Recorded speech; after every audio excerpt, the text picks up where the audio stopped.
তারা সেখানে বসবে।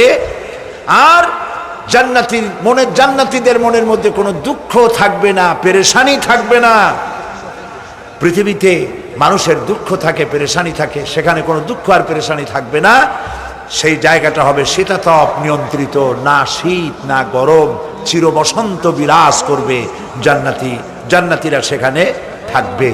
এই সুন্দর জান্নাত আল্লাহ পাক রেখেছেন মুত্তাকীদের জন্য। সুবহানাল্লাহ। কাফেরদের জন্য জান্নাত হবে, জাহান্নাম হবে চিরকাল।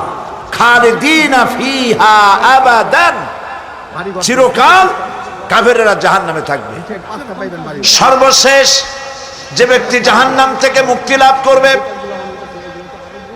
তাকে আল্লাহ পাক বলবেন, ফেরেশতাদেরকে বলবেন, ও আমার ফেরেশতারা, আমার এই বান্দাকে জান্নাত এবং জাহান্নামের মাঝখানে রেখে দাও।